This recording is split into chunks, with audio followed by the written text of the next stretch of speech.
We are now officially getting started, and on the screen you should see a slide showing you the different functions. You might want to be you might want to familiarize yourself with if you're not already familiar with them. In particular, there are 3 different buttons that you might be able to use throughout this presentation. One is the chat box. We will actually be doing a little bit of warm-up exercise before we get into the presentation, so we would love for you to find that chat box. And also, if you have any questions during the presentation, we welcome you to use that chat box to send us your questions. There's also a little hand that's for raising your hand or lowering your hand if you have any questions, and if you would like to talk on using your microphone. And so related to that, there's a microphone button where you can mute and unmute yourself. And so these are the logistics that I'm going through. But beyond that, also just a reminder, our recording is on so that you can come back later, or you can share this presentation with your colleagues later on if they're unable to join us today. So I am Sophie Howe on behalf of all the organizers, and we're really excited to have you join us. This is our first webinar of the new fiscal year, and we're really excited to have Nadieh Bremer join us as our feature presenter. During today's presentation, as I mentioned to you, we will be spending most of our time with Nadieh, and you will be able to do Q&A with her at the end. But at the beginning, we will also, like I mentioned, we will do a little bit of warm up with you. We hope you'll find it fun. So we hope you'll use that opportunity to also look at some of these functions that we have mentioned to you. But at the end, we also have some announcements that we would like to share with you. So we love for you to stay until the very end to get that information. But if you have to leave early, don't worry. You can get in touch with any one of us or check out our wiki homepage. So to get started with, we will do a round of introductions of all the organizers. We love for you to meet us and get in touch. And so I'll start. I'm Sophie Howe. Some of you might know that I'm also the current lead for the CDI Usability Collaboration Area. Officially, I am a data and usability analyst. And since I'm currently a contractor to the USGS, I'm enjoying the opportunity to support 2 different areas. I'm working with Science Data Management Branch and the Western Geographic Science Center at the same time while working remotely from Southern California. So that's me. And then I'm going to hand the mic over to Amy right now.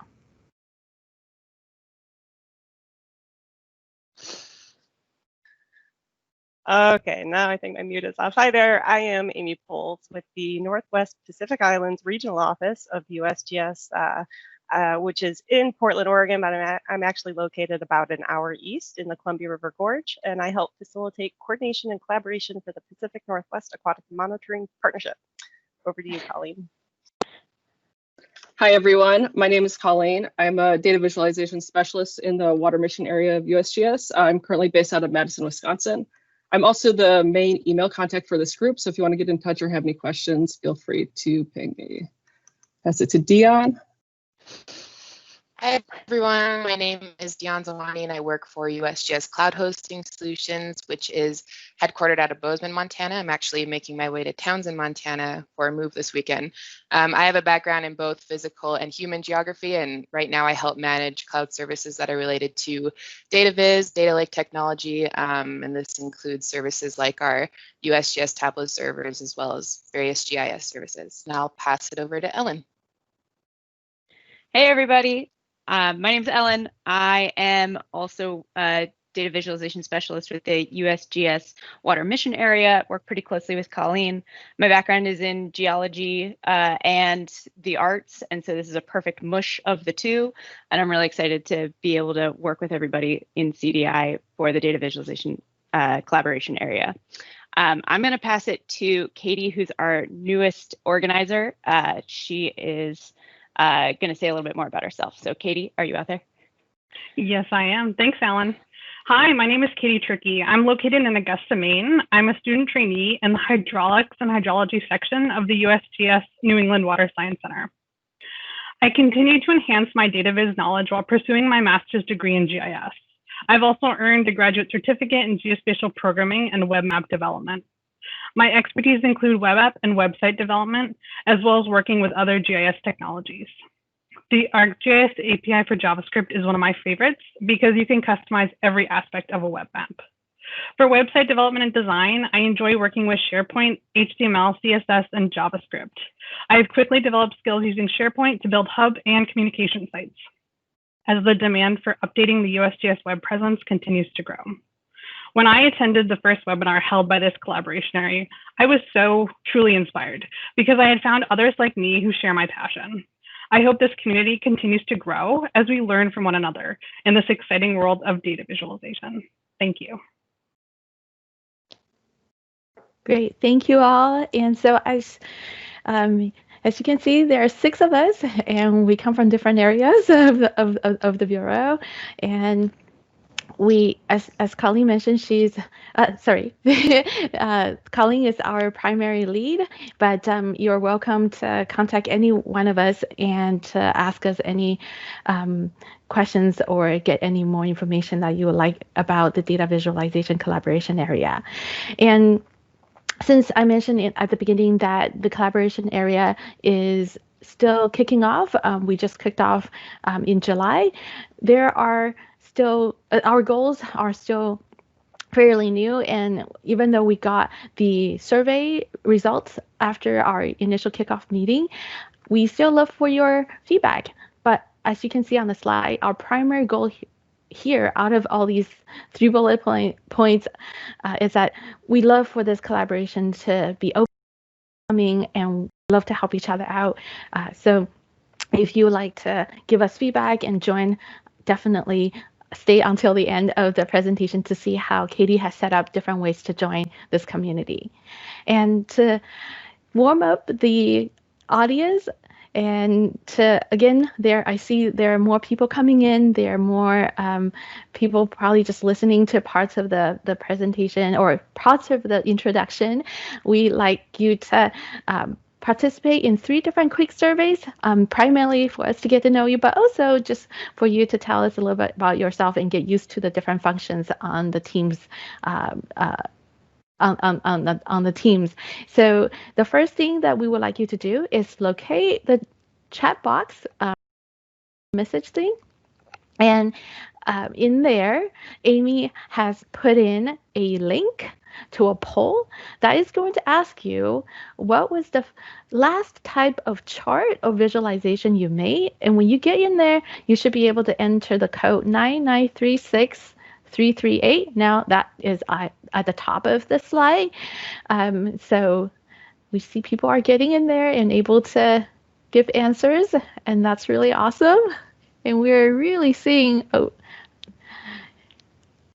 lot of dots next to the map. That's really exciting. We'll give it a little bit more time. Seems like we have 54 people. We have about 80 people on our attendee list. I think we have slowed down. So, okay, great. Thank you so much for that. And I see a quick question, so I'm just going to say yes, Menti is, well, at least our version is free. But okay, so you can, as people send more answers to that, we definitely have a popular answer to the map. So thank you for participating in that. And now on to the next question. The second question is, what's your go-to data viz tool? Okay, and for that, we would like you to go to code 6604786. And again, we are seeing people getting there already. Thank you for being so quick with your connection and replies. Wow, we are really big ggplot2. Let's see, R is getting even bigger. So we have about 37 answers so far. Jump to 45, and just going to give you a little bit more time. All right, great. Thank you for that. And so for the last question, it's something fun. I hope you will enjoy. This is related to being in October. So we would like you to go check out the pumpkin facts. And for that, you would do 659660600. So which of the following statements are true about pumpkins? And we have a few answers right now. Give you a few more seconds.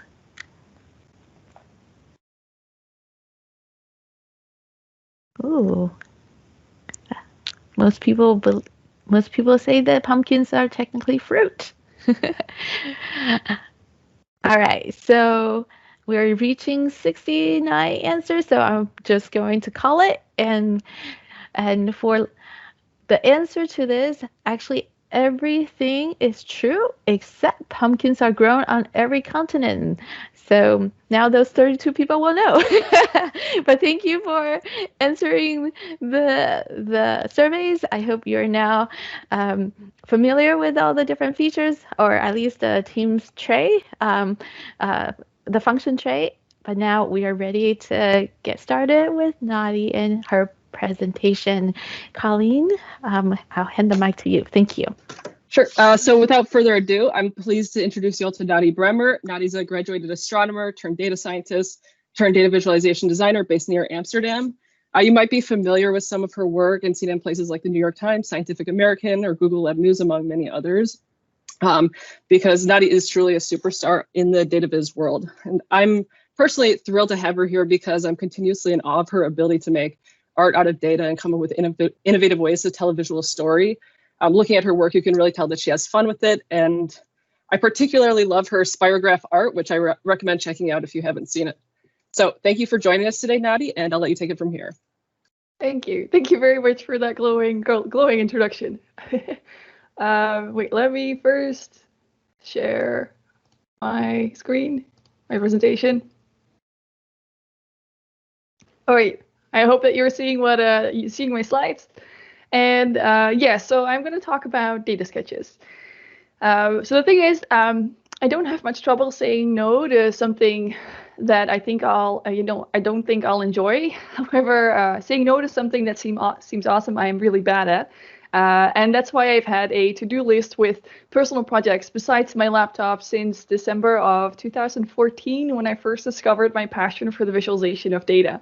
I do cross things off every now and then, but new items appear just as fast.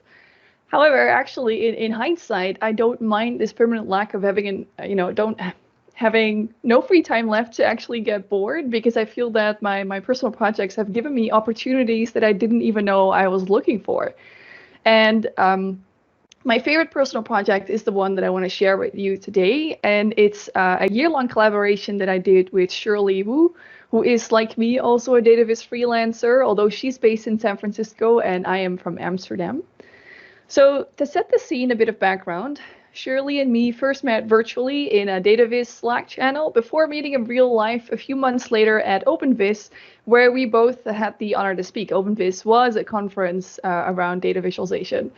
But now we have Outlier, by the way, just released by the Data Visualization Society. So if you want to join an online database conference, come join us at Outlier. Anyway, so we hope both at the honor to speak at OpenViz, and we really hit it off during those 3 days. And a few weeks later, I was publishing tutorials about the different aspects of my talk, and Shirley really jumped on them and started asking me all kinds of questions. And somewhere during those chats, we started lamenting the fact that we hadn't created as many more elaborate data visualizations in the previous year. We'd been focused on other things, such as creating our first big presentation, writing tutorials, and other stuff. And so suddenly Shirley asks me out of the blue, well, do you want to collaborate and create stuff? And I think it took me mere seconds to reply with an all capital yes. And that's how Data Sketches was born. So in the following week, we figured out that we both liked the idea where we would create a visualization each month around a specific topic and do that for a year to see how two people, starting from the same seed, would then go on to create two completely different visualizations based on our own interests and history. And besides sharing the end result, we also wanted to talk about the creation process. And we split that up into the 3 pillars that we find most important: data, sketching, and code. And we started out thinking that we could do this in probably 5 to 6 hours a week, but that didn't turn out to be true at all, especially during the end. But we've clocked so many hours. And during this talk, I basically want to take you through some of the lessons that I've learned, challenges faced, and insights that I gathered along the way. So let's get started with the most fundamental aspect of any data visualization, the data itself. So during data sketches, we often got the question of like, where did you find that data? But it's actually not the data that guides us. It's actually the topic of each month that first provides a spark of an idea or something, some interesting insight that we might want to reveal, and then we start thinking about how to visualize that. And only once we have that sort of grasp do we start looking for to see if there's some appropriate data available. For example, for November, the topic was books.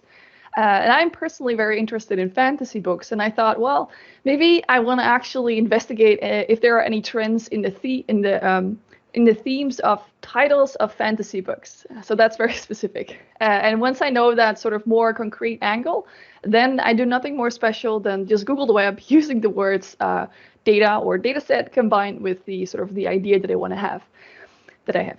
And through that process, I basically came across Google spreadsheets containing all of the Olympic medal winners since the very first games, and a wonderfully unique data set in someone's GitHub repo about the number of words spoken by all the characters in Lord of the Rings movies, which I'll get back to.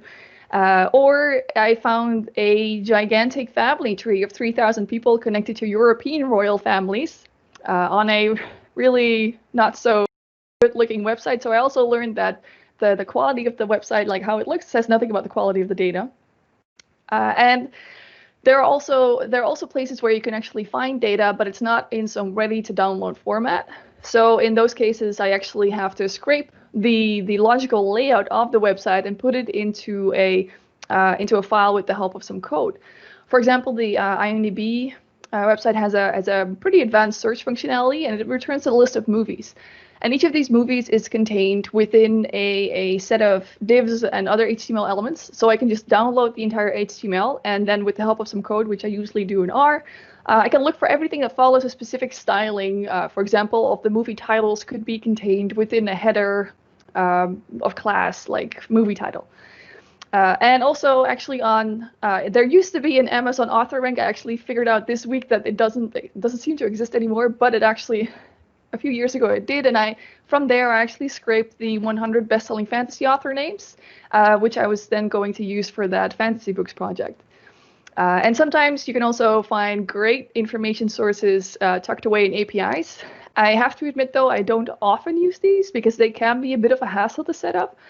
Nevertheless, sometimes the wealth of information is just too good to ignore. So with those 100 author names, I actually use the Goodreads API to request information about their most famous books. So, how many ratings they had, the average rating, but also, of course, the titles of each of these books. And another piece of advice can be to ask others. Like I remember in April, our topic was community. And I knew that I wanted to do something that would kind of fit the theme of something that the World Wildlife Fund could have done. But I couldn't get any more concrete than that. So I asked Twitter for advice, and I got a dozen or so interesting links that I started browsing, and then which led me to new links and so on, until I came across the NOAA website, where I saw this image of the greenness as measured from space during a week in June. And when I saw this, I knew I'd found my hook. I wanted to visualize the same information, but then animate it throughout the year and try my own spin on the visual styling. And although it proved technically a bit complex, because it was a lot of data to try and animate in a browser, because I didn't want to make it into a movie.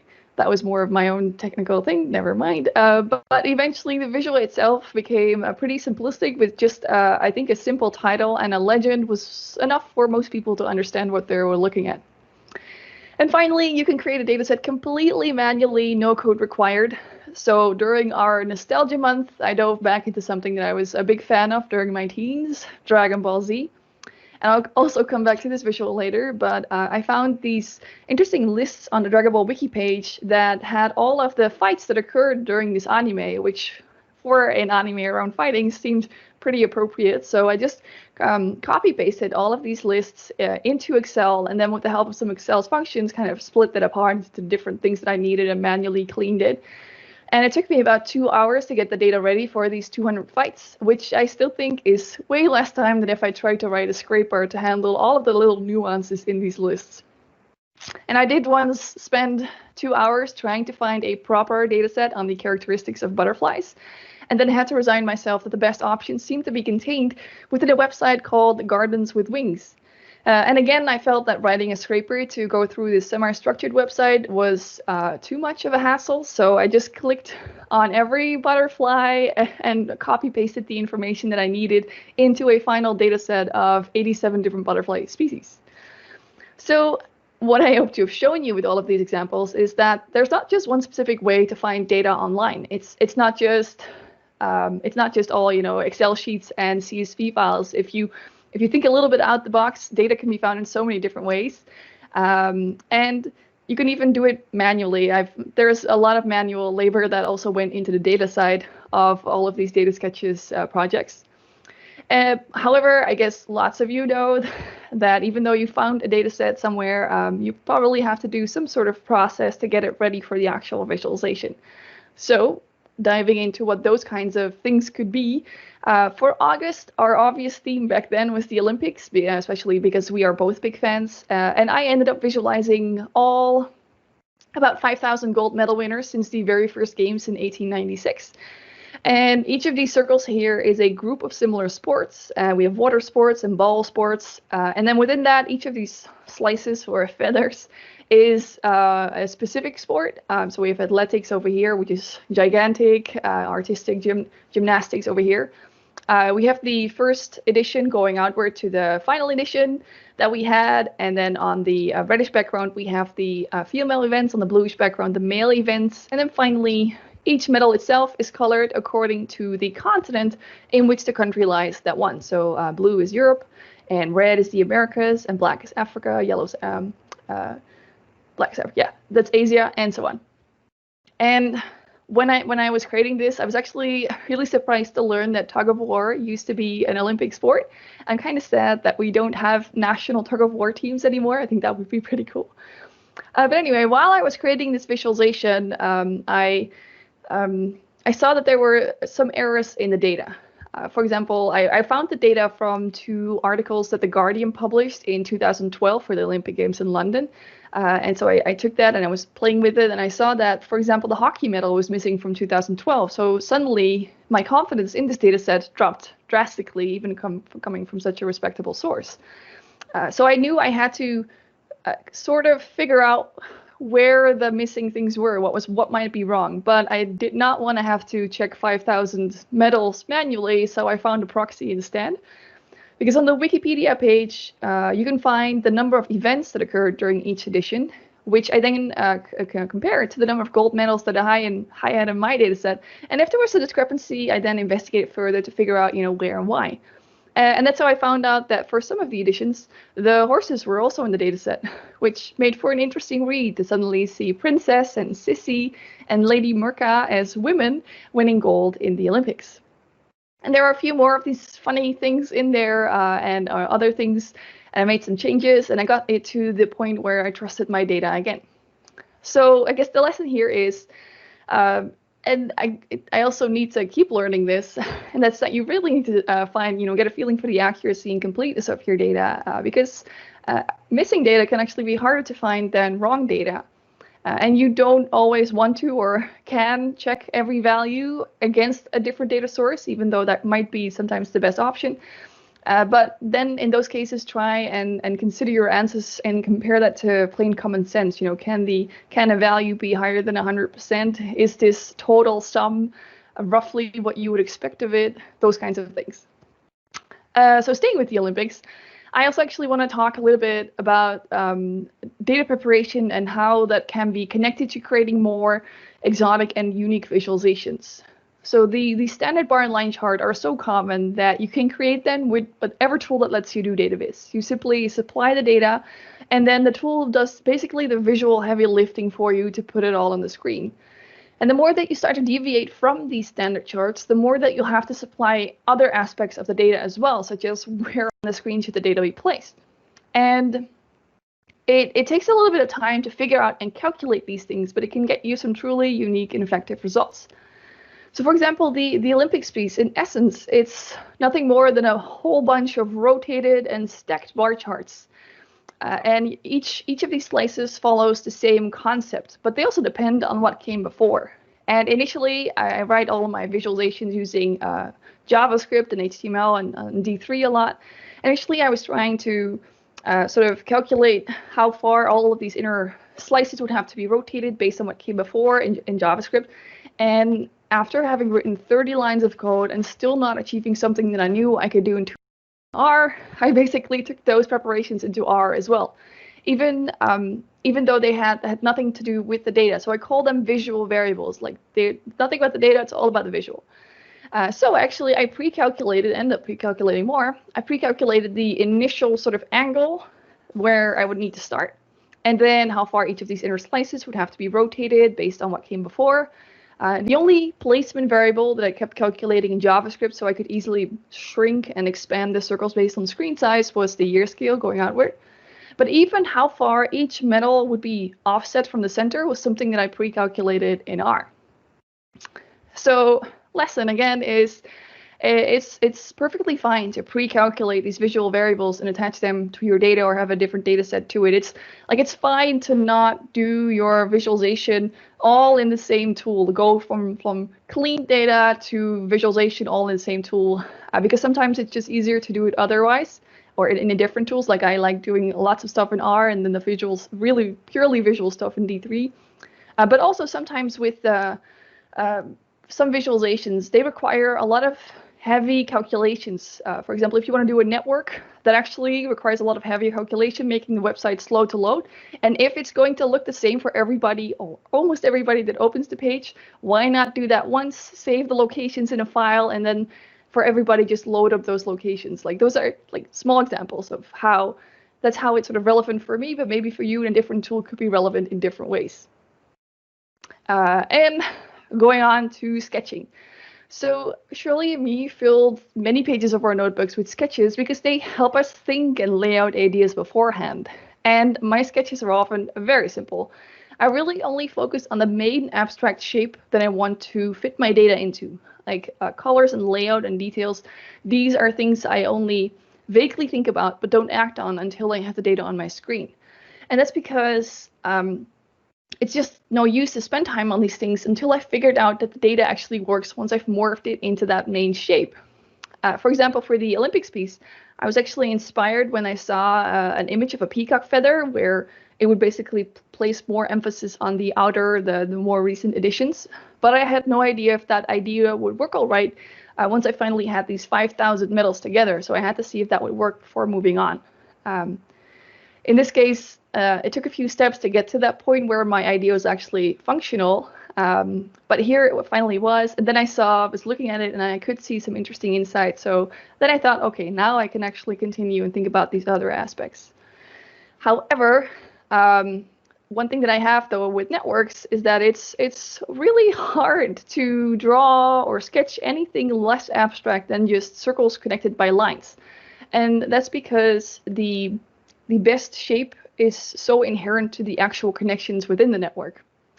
And for our October to royalty. So I've always been intrigued by how intermarried the royals really are. You know, are they all cousins twice removed, or is it farther than that? And so I was really lucky to find this really big genealogy data set of a family tree of 3,000 people connected to European royal houses going back more than a millennia. And it was from 1992, so I did have to spend some hours on Wikipedia adding one or two more generations in the main line of succession and looking up some other famous royals in the meantime to get a little bit of a background. And here you see the end result already, where we have the 3,000 people. And so the bigger circles here are the current royal leaders. Let me scroll down a little bit. The current royal leaders, and we can hover over anybody and then see there are 6 degrees of separation from this. So this lady Pauline of Württemberg is connected to 6 current royal leaders in just 6 steps. And we can also click anybody, such as the Queen of England and Sissy, and then see the shortest path between these two. So these two are actually not that closely related, but the Queen of England and the King of Norway are basically family, which I also learned during this project. But the thing is, though, when I started out with this project, I had no idea what the dataset truly contained. So I did what I usually do with networks. I just plop it all on the screen using the most basic network settings and see how that looks and go from there. So I did that here. And this happened, an explosion of points moving out of my screen. So that wasn't really helpful. And I gave it a little bit more gravity so things would not be flying outward anymore, but that immediately sort of left me with a useless hairball. I tried, coloring people by year of birth, but that didn't really help. Thankfully, though, in a website, I can play with the laws of gravity, so I could pull this web apart by year of birth, which was better, but it was still a rather uninsightful bundle. And at this point, I'd already invested several hours into playing with the network settings, trying different kinds of connections, and adjusting my data. And I was really ready to just give up and try a different angle, like, how much are the royals spending these days? But I gave it one last shot. And that's when I decided to focus on the current royal leaders. So I placed these in a line, and then I let the vertical gravity depend on which of these royal leaders you were most closely related to. And that's when I finally saw it, insights. For example, that the Queen of England and Denmark and Norway are quite heavily interlinked, but that the Prince of Monaco line separated from Europe about 200 years ago. And it was only at this point that I then, once I finally had my insights, started thinking about the visual design aspect of it. And networks often remind me of constellations. And with my astronomy background, I do have a giant bias for everything space related. So that's really the only reason why I turned it into a starry night, every person being a star. The thing, though, is here, the lesson is that I could have never designed this visualization better, or in Illustrator beforehand. I had to go hand in hand with the actual data and apply my design choices to all of the data simultaneously to see if the results were actually insightful and engaging. So I call that basically designing with code, which is how most of my projects work these days. But getting back to actual sketching, during September of that year, I made my most personal visualization ever. And our topic was travel, and I decided that I wanted to visualize all of the vacations that I've ever been on. And with the help of my parents and sorting through all of my childhood analog photos and digital ones and my travel journals, then I managed to make a list of all of the vacations that I've ever been on, together with some other metadata. And initially, I wanted to keep this month very simple, really just a row for every year that I've been alive, and then colored blocks on the periods when I was on vacation. And then these blocks would have these extra marks that would kind of give an idea of what kind of vacation it was, who did I go with, how much did I enjoy it, these kinds of things. So I drew the sketch around it, but when I looked at it a little bit closer, I saw that this was not going to work because, before the pandemic, I used to go on vacation about 4 to 5 weeks a year. That's the nice thing about vacations in Europe. And I know I'm really happy about being able to do that. However, if you look at it sort of objectively, it's not even 10% of a year. However, these marks that I made here looked as if I was on vacation for half a year or a quarter of a year or more.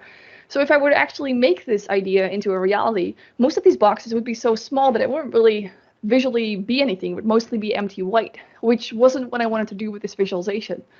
So this sketch showed me that my idea in my head was wrong. So I tried sketching some other ideas. And I came upon this concept where I would basically squish any month in which I had not been on vacation. That would make it pretty hard to compare months across the years, but I wasn't looking for that kind of insight anyway. I wanted to convey trends in my vacations themselves, going from very sun-driven vacations during my early childhood to culture in my teens and nature these days. And again, by sketching it out, it sort of brought me to this new idea. And here is the final visualization that showed those 30 years of my vacations. But in hindsight, actually, the thing I enjoyed most about this entire month was just reminiscing with my parents about everything that we remembered maybe differently from different vacations. As another example, though, for the Olympics piece, when I saw that image of a peacock feather and got inspired, I immediately drew these sort of feather shapes. But while I was drawing it already, I noticed that my mind had glossed over so many different things that I now had to confront because I was, drawing it out with these question marks everywhere. How would I do that?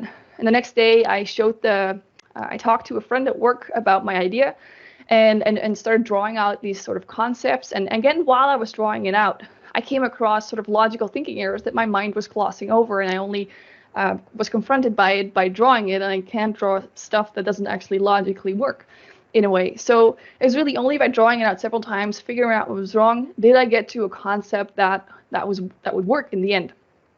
So the lesson is, though, that instead of going straight from your data or an idea in your head to the computer, sketch it out and sketch out your design on paper first. It's really the ideal way to quickly catch thinking errors. And you don't have to be some sort of artist to make a data viz design, because it's mostly circles and rectangles and simple curves anyway. It's just that if you can't make it work logically on paper, it is definitely not going to work on a computer with the actual data.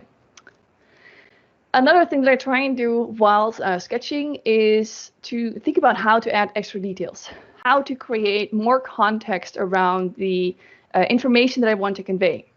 For example, the Olympics piece has already a very high density of data, but I couldn't resist adding extra information about the Olympic and world records because every athlete there tries to break at least a former, if not the latter. So I added these small white dots on every sort of medal winner that resulted in one of these records, such as Usain Bolt's 200-meter dash in Beijing. And a way for me to think about adding extra details is to think about the visual channels that I still have available after I have my main chart standing. And let me explain that a little bit better with a different example. So since 1999, during exactly 1 week in the year, I believe that more than half of the Netherlands listens to the same radio station. I mean, I know we're a small country, but that's still pretty unique. Nevertheless, this does happen during the final week of the year when the top 2,000 best songs ever are aired, counting down to the new year. I'm also a big fan, so I actually asked Shirley if our topic for December could be music, so I could tackle these 2,000 songs. And I specifically wanted to look at what decade is most popular if you look at the song release year of these 2,000 songs. So here is the base visual, where every song is a circle, and I've clustered to make them sit at the year of release from the 60s until today. And then the bigger the circle, the higher the position in the top 2,000, and the darker the circle, the higher the position it reached in the weekly top 40s at the time of release. So we can see that the 70s and 80s are sort of the most popular decades still. Something went wrong in the early zeros, but we seem to be picking back up again. There was so much more information that I in this data set that I could sort of add onto this visualization. It also kind of felt a little bit boring right now how it looked. So I started thinking about, what visual channels do I still have free, because I have position, color, and size taken. And in this case, I decided to use a colored stroke, textual annotations, and an added mark on top. Here is a sketch that was made to kind of figure out this idea. And because in 2016, David Bowie and Prince died, I specifically wanted to highlight all of their songs and have an annotation that talked about how it was different versus the previous year's list. But I could also look at the rankings of the songs in different ways, such as, which band is the most popular one, has the most songs in there, which was the Beatles. Or, which song from that year came in as the highest riser, which one was the highest newcomer, to single out that Pokemon song because it was Pokemon Go year, and just to add extra marks on the, the top 10 most, the highest songs to kind of make them stand out more. And it was basically that by giving the audience these extra bits of information, I just felt that the visual could be more fully enjoyed and understood, and it made for a visually more interesting piece as well. So, lesson again, even if your visualization is making the main point of your story, your data insightful to your audience, try and also think about adding extra variables to extra details, to use the remaining visual channels to add extra variables that can supply more context or give the truly interested reader even more ways to dive into and understand the information. So now we're getting to code, because actually, maybe as expected, most of our hours were spent on programming our visualizations. And here are some of my perhaps less obvious code lessons. So for our very first month, the topic was movies. And I knew pretty soon that I wanted to do something with my favorite trilogy, which is the Lord of the Rings. And I expected that, with the popularity of these movies, that there would be loads of data to be found online, but that didn't turn out to be true at all, except that there was this gem of a data set in someone's GitHub repo about the number of words spoken by each character in each scene of all 3 extended editions of Lord of the Rings. I mean, I thought, like, how amazing is that? I don't care, I'm going to do something with this data. So I thought about it, and I thought that, well, actually, I want to see how many words have the different characters of the Fellowship spoken at the different locations throughout the movie. However, as you may or may not be able to read from the screenshot, is that there's no location information in that data. So together with the scripts that I could find online and my own memory of having seen the movies way too often, I just kind of took a Sunday and added a location information manually to each of the 800 rows of Fellowship information. Like I said, manual stuff, you can get a lot of stuff done. And I started sketching ideas, and I quickly came upon this one where I would sort of place the Fellowship members in the center, the locations around that in a circle, and then they would be connected by these strings, where the thicker the string, the more words they'd spoken at that location. However, the problem was that this kind of chart type doesn't exist. At least I didn't know of any tool that could make it for me. But it reminded me of something that did exist called a chord diagram. So I thought, well, maybe I could start with a chord diagram and sort of manipulate it to make it work towards my idea. So again, it took another weekend day to try and tackle this. And here's the basic chord diagram. And thankfully, because of D3, it's all sort of code-based. So if you're very brave, you can dive into D3 source code and kind of pluck out the things that you need and start adjusting that. So that this was the second time that I did that. So I was kind of, I had no idea if I would succeed, but I thought, like, I'll see how far I can get. So the first thing that I had to figure out was to make these strings move towards the center instead, which I somehow made work pretty fast, which is rare for me in coding. So get rid of the sort of extra space that created, putting in the actual Lord of the Rings data, some better colors because these, based on the sort of locations of the Lord of the Rings. But we have 9 members of the Fellowship, so the insights would kind of have to move about.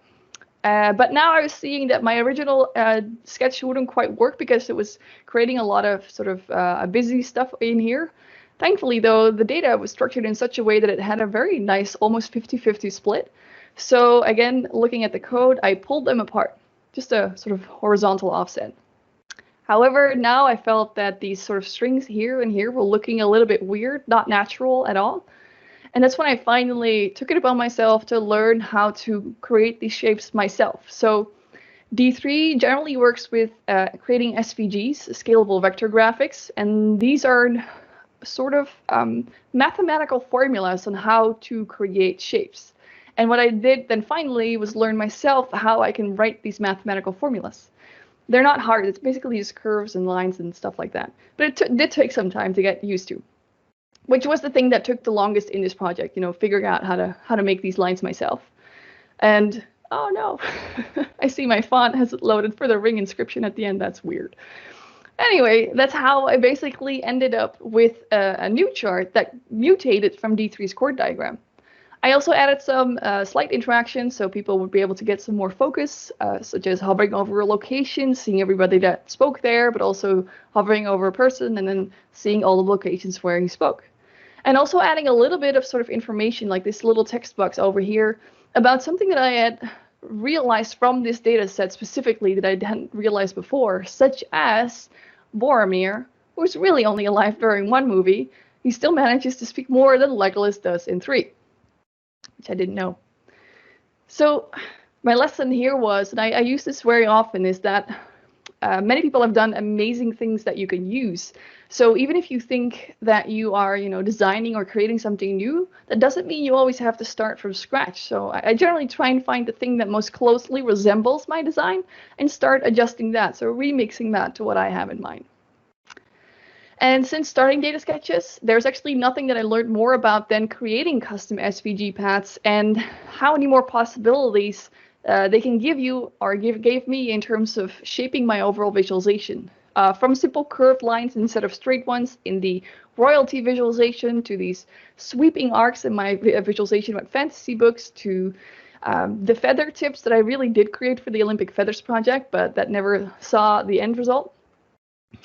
To these sort of Lord of the Rings curves that you saw just now, where it all started, and even these radially running lines, something, in another visualization. And a project that also heavily relied on these sort of custom SVG paths has to do with our Nostalgia Month, in which I dove back into something that I was really a big fan of during my teens, Dragon Ball Z. So if you've never heard of Dragon Ball Z, sadly, it's an anime that revolves around fighting. So I thought it would be interesting to visualize all the fights that actually occurred, and then say something about what was, if there was anything special about the fights, who was fighting whom. I believe this, let's see if it works. Come on, there it goes. It's not very smooth when I do this in presentation mode, but should be smoother. Anyway, the base of the visual is sort of every fight. There we go. Every fight from top to bottom, and from left to right are the different sagas, which you could sort of see as seasons or story arcs in a way. And then we can see the people that fought each other and the other places where that person fought. But I also wanted to make it easier to follow the same character from fight to fight, so I wanted to connect their fights by a line. Well, straight lines wouldn't really work, so I actually used quadratic Bezier curves, which give you the option to pull on a line by moving these sort of hidden anchor points. And to make it more visually interesting, I actually pulled harder when the distance between two fights was farther apart. And then a friend gave me some fun advice to use the side of a fight to denote good guys versus bad guys. So we can see, for example, this guy, Vegeta. He used to be the main bad guy before moving around and eventually becoming mostly one of the good guys. So I put in all of the other characters, and that actually taught me things about Dragon Ball Z that I had never realized before, which I'm always happy about, learning new stuff. But there was one thing that I didn't like. I didn't like the single thickness lines that these strokes gave, because it wasn't really conveying the dynamic nature of these fights. I instead wanted to create a shape that would mimic a line of different thickness going through these fights. And as I usually do when I do anything mathematical or with this sort of SVG, is that I draw out my desired end state and then try and deconstruct it in terms of its mathematical, or in this case, SVG sort of components, which here came down to flipping the path back up again and using different amounts of swoosh in a way, which was a simple thing to do eventually. And I just felt it looked visually so much more interesting than what I had before. So yeah, I guess for me, the lesson was around these SVG shapes, but the more general lesson is to really try and embrace your tool's advanced functionalities if you want to go beyond the standard examples. So I was using D3 for 2 or 3 years to create my visuals before I finally took the time to learn how D3 creates these SVG shapes for me and that I could create them myself, which opened up a whole new world in terms of creativity and possibility. So I basically wish I'd done that sooner. Well, besides SVG paths, surely me have also had a lot of fun playing with math.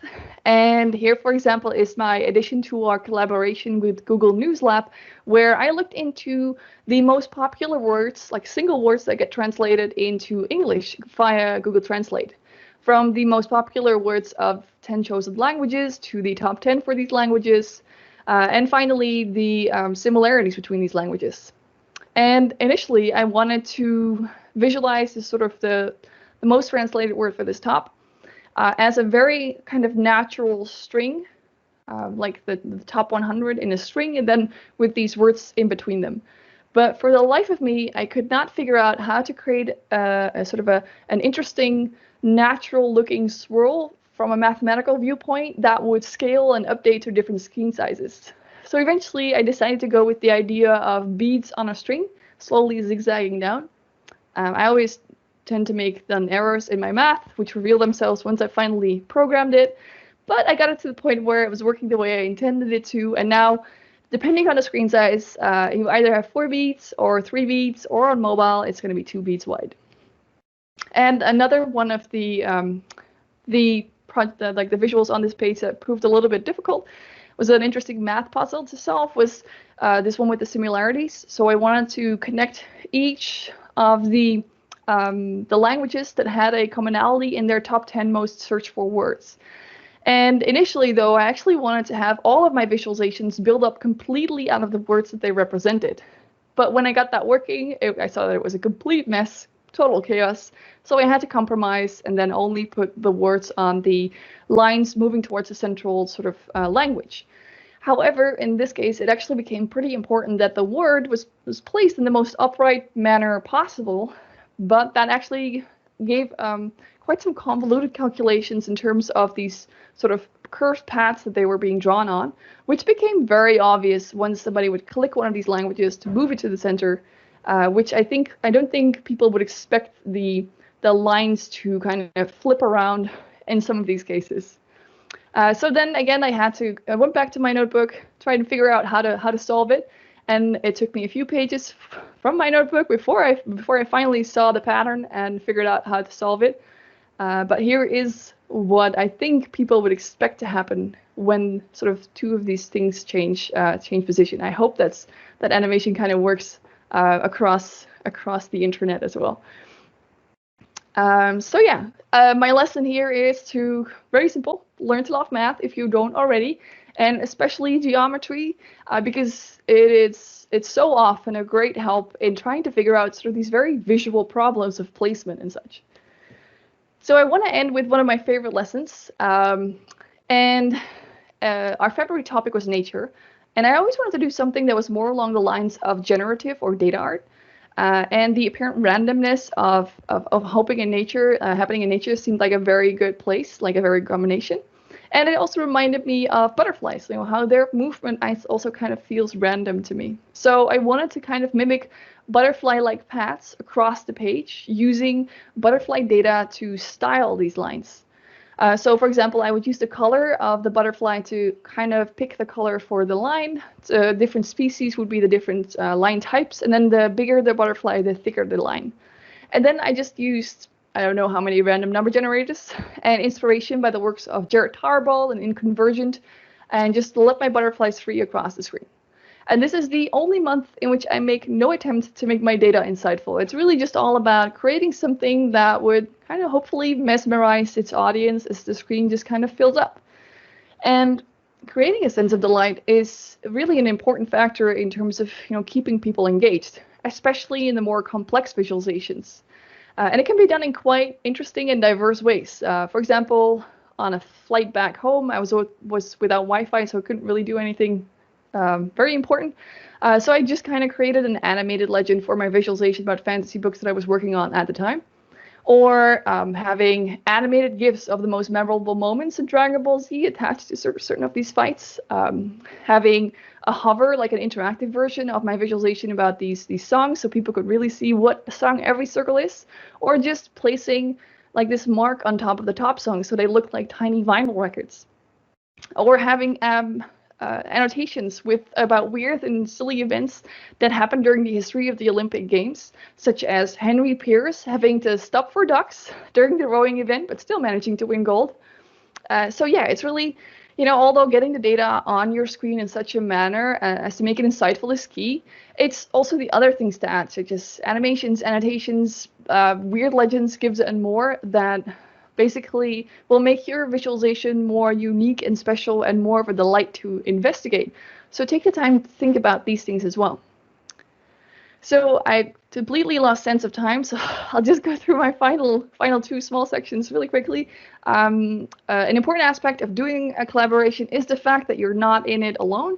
So even though we created our visualization separately, we shared our results throughout the process, from thinking about initial, deliberating initial ideas, to sharing in the joy when finding an appropriate data set, to of course sending across loads of screenshots during actual creation process.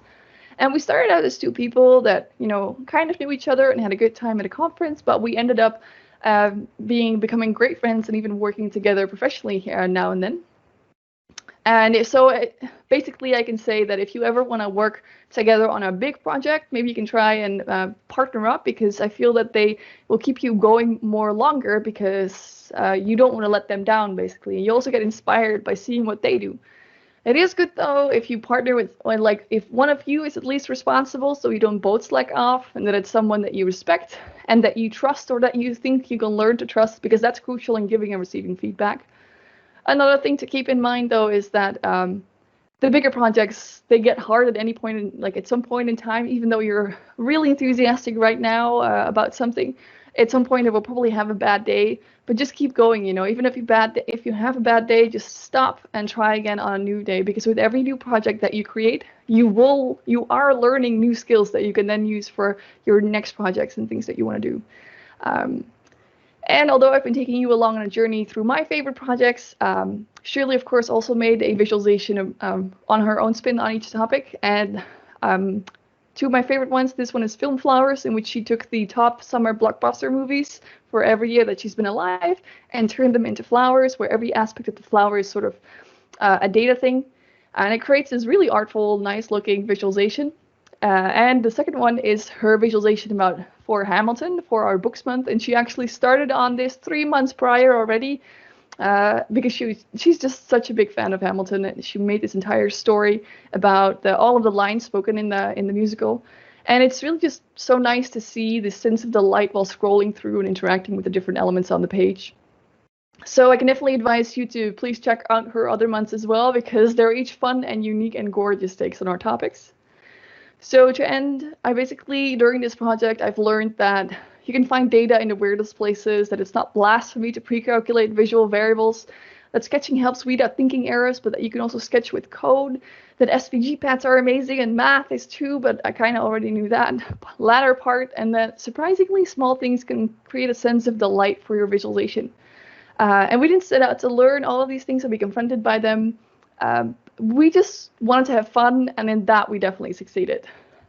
So actually, even though the Data Sketches project basically is finished, we've also turned it into a book, and we have all of our write-ups much more better. We went through them all. We added these practical lessons in between them, new images. So if you are interested, you can see our book come out in February. And then finally, thank you very much for your attention. Thank you, Nadieh.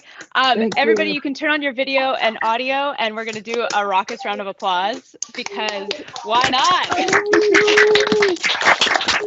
Yay. That's nice. That's nice. And usually it stays silent after these online things, so this is nice to hear again. Yeah, it feels like a taste of the old world. Yeah. All right, I'm gonna mute everybody back just for clarity. But we're gonna move into Q&A. Some people have been typing some questions in the chat, which I have in a stack, so don't worry. If you want to ask a question, though, we have about 20 minutes, so just either raise your hand and I'll keep my eye on it and call on you, and you can ask out loud. Or if you want to type it into the chat, I'll put it in the stack and we can just go from there. We'll mix it up.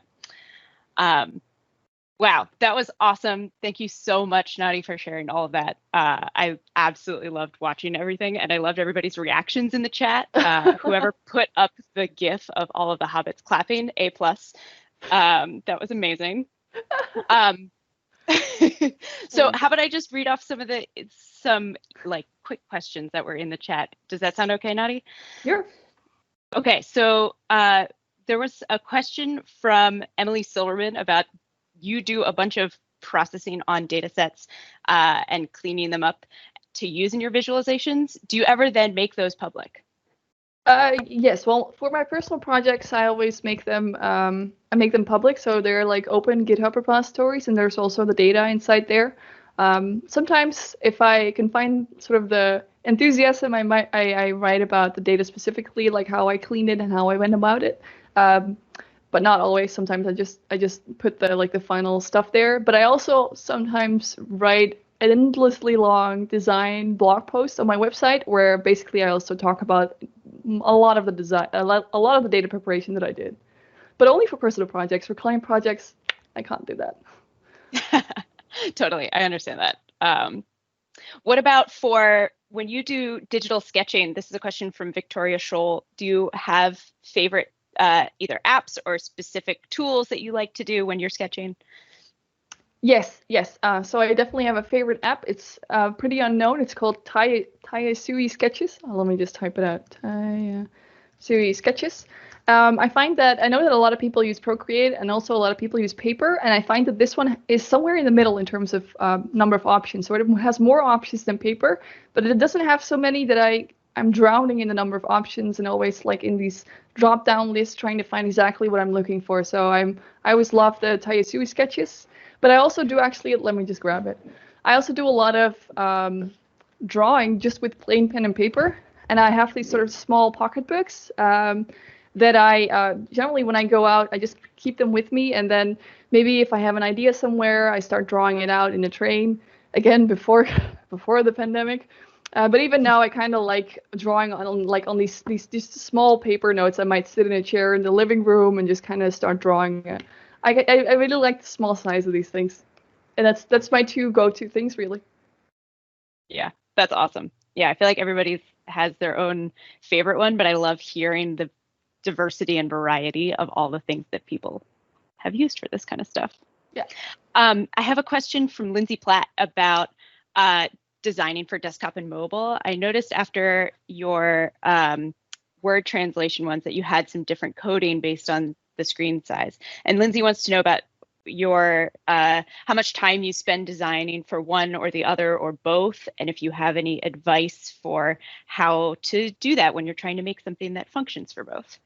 Yes, I actually have written a very long blog post about this. I'll put the link in Yay. here because it is not easy and there are many different things that you could actually do.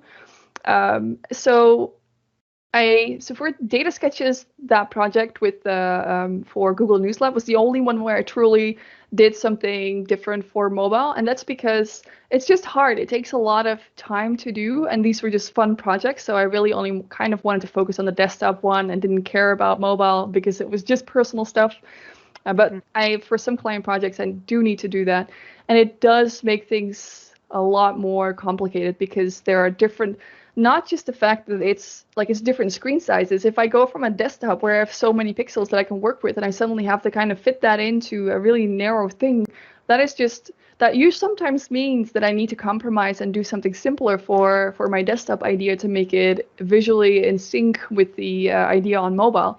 But also just programming it out that you have these two different visualizations happening in different places, and that like even the desktop one, if it scales down at some point, it might not look that good anymore. So at different places, you might have to create these if-else kind of statements. If the screen is smaller than this, do that. If it's really small, do this. And then the interactions, because you have no hover on mobile, you only have a click. So what to do then? And it's not my favorite part of the data visualization process. I'm always happy when clients ask for static things or desktop only things. Totally. Do you how do you think about, like, if you are projects though, where do you put that priority usually of like just get something done? Is it mobile first? Is it desktop first? What do you tend to think for your own projects? Oh, for my own projects, it's desktop only, really. Again, it's because I really only want to do what I really enjoy, and I just find it not fun to design for mobile. So what I then do is then maybe have like an image on the mobile version, but yeah, it's I know that other people really enjoy doing that though, but for me the most fun that I have on a data visualization is coming up with sort of the visual itself, designing the visual, the effects, making it look beautiful and effective and insightful. And I like working with really big data sets that you have a lot of this diversity, visual diversity that I can play with, and that you could have multiple stories. The main insight might be blah, but there are like this visual is showing so many more sort of the underlying stories that combine to the main insight. And to do that, because I enjoy that the most, I also need a bigger canvas. So that's what I like, figuring that out. I like the most. Doing all of the interaction is for me just the don't want to think about it, but sometimes I just have to. Totally. Okay, I'm going to change gears a little bit. Kelly Hundula, I think, wants to know about if you have any strategies or reflections on designing for screen readers or assistive technologies for this kind of stuff. That one is kind of tricky. I think it's all about a good use of titles and annotations in the ARIA labels to make sure that, for one, that the screen readers skip over all of, like, if you do SVG, that it skips over all of the SVG elements, but it does that you do have these sort of statements in there that basically tell you the conclusion that this visualization can give you. I mean, it's visualizations, data visualizations are so visual by itself that it's hard to convey it, convey all of the details, and especially if you have something interactive that you can kind of see, like, let people play with it themselves. But I mean, maybe you cannot quite achieve that, but you can at least let people know through the by skipping over the SVG and having the good titles and annotations, like, this is what you're learning from this visualization. This is the main insight. So that's where I'm kind of at. Although I have to admit, actually, the last year, a lot of my visualizations have been static, again, because of the bigger visuals, and then you kind of need static because otherwise it never loads, and I'm kind of veering off towards data art a little bit more. So maybe something happened in the last that I might not be aware of, though. That's I mean, I know it's a very, like, fast-growing part of the web. Totally. I just want to give a note to everybody in the audience. If you want to talk, I know that both of us are talking a lot right now, but if you want to unmute yourself and ask a question directly, feel free to raise your hand and you can unmute yourself. But until I see some hands raised, I'll just keep going through some of the questions that were in the chat. I'm going to go back to a question that was asked really early on by Kristen Ludwig. That was about if you have any reflections on how different Viz products resonate with different users. I'm sure that you have thoughts on that from working with clients who have users in mind for a specific reason. So if you have thoughts on that, but if you also have thoughts on when you design for your own personal projects like that. So yes, I definitely have thoughts. I think, like, each tool has a certain like point where it's most useful, such as I think Tableau, for example, is really good to quickly get a sense of it, and to make, but also just where you can load the data set and try all these different kinds of charts to see where are the nuggets of information in there, and then to turn that into like a dashboard or an interactive visualization. Whereas I would say D3 doesn't quite lend itself well to dashboards, but it does lend itself well to the more creative kind of visualizations. You can do a lot more with D3, I think, than you can do with Tableau, because again, it's programming versus the available boxes that you can click in a way. I know that's a generalization, but so I definitely have sort of thoughts about where, like, what the different tools are good for. But for me, it's basically always, it comes down to D3, because that's sort of my tool of choice. I can make visualization, but it doesn't mean that I don't make dashboards, but I do make interactive visualizations for the web, for stories, or visual functions that clients can embed into their system, into their blog. I also make static visuals. I just basically take the visualization I made in the browser, I take it into Illustrator, and I clean it up there, add some final elements, and then send it off for magazines or newspapers or art pieces. So for me, it feels very, very broad in terms of things that I also want to do, because I've made my dashboards and it's not my kind of visualization. I really like digging into, like, the details and the nitty-gritty of the design choices and with lots of data and stuff. So wait, what was the second question again? It was more like an overarching question of when you're and split into two parts of when you're working with clients versus your own stuff. I think you answered some really interesting things, but all about like how you think about when certain products resonate with certain users and how that either influences your decisions or influences future decisions. Well, I definitely get clients who then say, like, can you make this and that for us? And I'm like, I'm not the right person for you. You need to talk to maybe that person or that freelancer that is very good in that tool, which I think will be very good for your specific case. Yeah. Oh, that brings up an interesting question that I'm curious about. When you are either approached by people who have ideas for, you're coming up with ideas, what makes you decide, like, okay, I want this visual effect, I want this like sort of style and look to it and about this theme? What makes you decide the tools? Is it the tools that come from the data set you find? Is it like, oh, I'm going to use D3 because this is my favorite thing, but I'm going to dig into the source code because I'm interested in it? Do you have something that drives that? Yes, definitely. The sort of the like when I sketch my designs, I have an idea of like how I roughly want to lay things out, but I have no clue about the design aspects. So if I basically make my rough design, it looks ugly. So, and maybe not effective yet. So I spend hours on this sort of iterative process of trying different things until I finally figure out where I kind of want to go. It's usually also the topic that kind of is an inspiration for me, such as for music, making it look like vinyl records, but for space, definitely doing a dark background, that kind of stuff, or glowing stuff, those small things. And also what guides it is data size. So if it's hundreds of thousands of points, I might do WebGL. And if it's less points, I might do SVG if it needs to go on to a magazine that needs vector shapes. If it just needs to perform fast on the web, but it's not that big that it needs WebGL, I might go for Canvas. But also sometimes I think about the effect. So in WebGL, I can make these sort of 3D spheres. So I made a visualization about basically alien systems for the Fermi paradox, and I thought it would be cool if that was basically a 3D cube with all of these systems from the simulation in there. So then I went with that, even though the number of data points wasn't that big that I couldn't have used Canvas.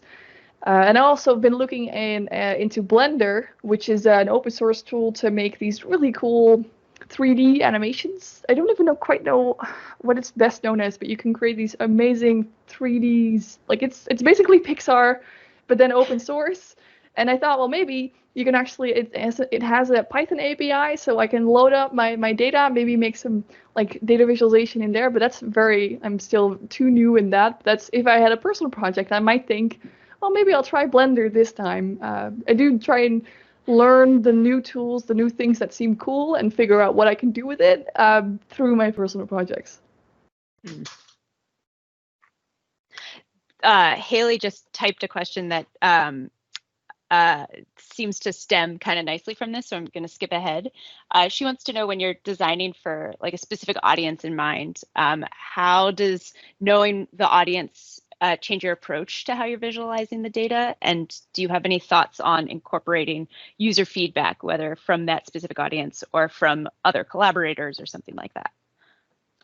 Yeah, so I definitely take the audience into account. For example, if I design something for the Scientific American, I feel that the general audience might be more data literate, so I can do things that are maybe a little bit more complex, maybe not have a linear axis, but a power law axis, which works better with the data set, because even though it happened through this, most of the interesting stuff happened over here, so I kind of want to move that apart. So it's this general idea of what visually they might understand.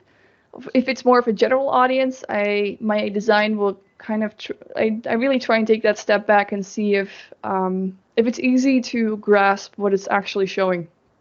But that always stays tricky. So I know with my clients, they are basically my sounding board in terms of, does it make sense?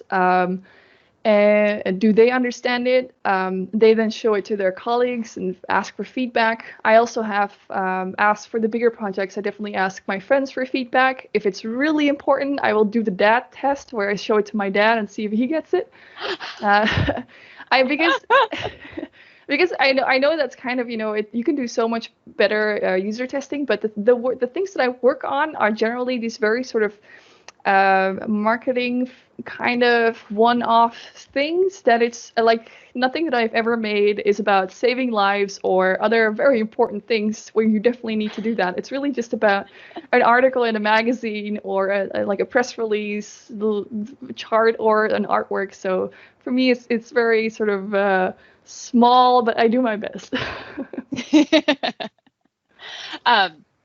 I'm wondering if you have, and this is kind of a mush together. I have a question that comes from mushing Veronica Romero's question, and somebody else asked for some tips about figuring out what is important to communicate from a data set. I think my mushing of that also sort of wants to put in context that a lot of the people are on this call are from U.S. federal agencies or sort of like bigger structures that work in place. And so how do you see your work, or how do you work through your projects and decide what is important to communicate about your data set? And does that lead to any advice that could be used by people who do data viz generally, even if they're not doing like specific one-off projects, but sort of these broader, more structured within an agency style visualizations? Yes. I think this may seem like obvious, but it's really important to have a very clear goal or insight that you want your visualization to convey, to really know that, to be able to write it down on a piece of paper. Like, with this visualization, I'm trying to teach people this, or I'm trying to convince them of this. And with that sort of goal, you can then kind of figure out, well, if I want to do that, what data variables do I need? And then when those two together, you can start thinking about what design would best fit that. It's also good to keep in mind that sometimes you have multiple questions and don't expect them to all be visualized in the same chart. Generally, charts can only really display one insight or like one general idea, not many different things. So that's it. But it's really that kind of what I've seen in the past is that there are a lot of people that visualize the data because they can. It's like I'm showing this data in a line chart because we have the data and I can make a line chart without actually thinking about, okay, so you have this data, it's about the state of your system, but what are you trying to learn from it?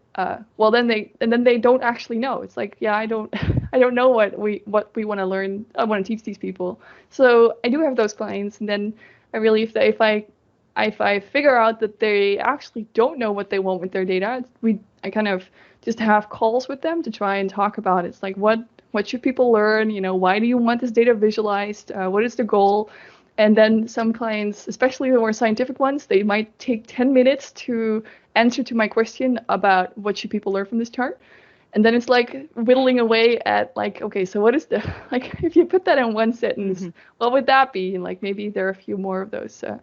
So it seems super obvious, but for me, the thing that helps the best is just being really clear about what that one chart needs to convey and not putting it all into one chart. It's better to have 3 charts than one chart that animates and has 5 buttons.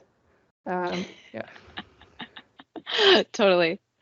I see a hand raised from Sophie, and I think we're getting close to the end of question and answer time. So I'm going to toss this to Sophie if you want to unmute yourself and ask what's on your mind. Thank you, Ellen, and thank you so much, Nadieh. As you can see, people love you, and I definitely enjoy your presentation. I really just have a quick comment. And has another question about color, and I hope you can address her question. It's going back to Haley's question about audience and how you take user feedback, and that's at the heart of my work. So I'm so excited somebody asked that. And when you said about the DAT test, I just wanted to comment that that's a valid test. That's a valid user research technique. But I mean, jokes aside, yes, in terms of what you said about communicating clearly, that all resonates so much. So thank you so much for covering all that. Thank you. Sure, yes. Sometimes I feel like I'm not qualified to answer those questions because I'm so like, garage kind of type who just relies on friends and the clients without anything proper in place. But yeah. Yeah, I love that, the DAT test. All right. I would like to invite everybody to unmute yourself again and do a round of applause because Nadieh has been doing a fantastic presentation and we are so appreciative for you being here.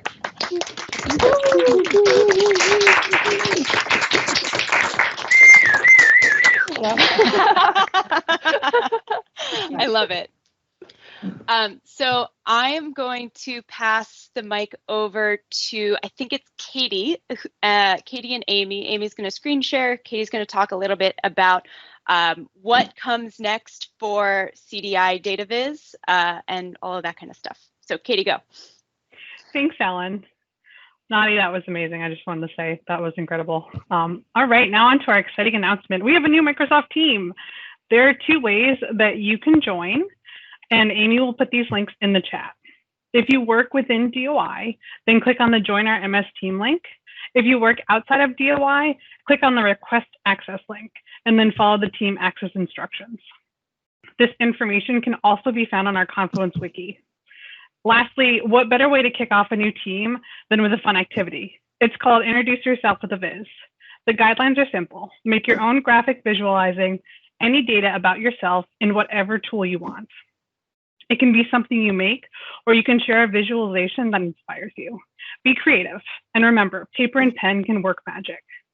If you're looking for ideas, then check out the Meet and Greet channel on our new team. All right, now over to Dion.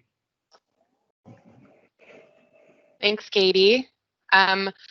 Again, inspirational, very wonderful presentation. Thank you so much. To the audience, we hope you are enjoying the webinar series so far. It's definitely been a blast to be a part of. A couple things we'd like to mention before we close out the meeting. The first is that, again, we as a planning team encourage you to join the new CDI Data Viz team that Katie just mentioned. Go ahead and introduce yourself with the visualization. Again, we thought this would be a good way to get to know each other and our interests, as well as the great work that's being done throughout the survey. And Ellen from our planning team has already kicked off the activity with an awesome viz of her own. Of course, once we have the recording for today's webinar, it will be shared through the listserv and posted to Teams and the wiki page. So keep on the lookout for that in case you'd like to revisit today's presentation or share it. And lastly, if you are also passionate about data viz and are interested in contributing ideas or feedback for this collaboration area, please reach out to any one of the planning team members. Our contact information is posted on the wiki. This is a great group to be a part of, and we always encourage and welcome additional perspectives and ideas that'll help us grow the community as well as the content that we are providing for CDI. And with that, the organizers and I want to thank everyone for joining today, especially Nadieh for the amazing presentation. I, of course, love the content, but also the interactive presentation style. That was really cool. I feel like I'm walking away with a wonderful new bag of inspiration. The planning team will be sticking around for a few minutes to hang out and chat about the content today or what folks are working on or any ideas for future webinars. So if you want, feel free to stick around and unmute and even turn off your video if you'd like, or again, you can contact any one of us after this. We want this collaboration area to definitely be open and collaborative, and we're excited to meet you. So we'll stick around, and to the rest of you, thanks for joining, and we will see you next time.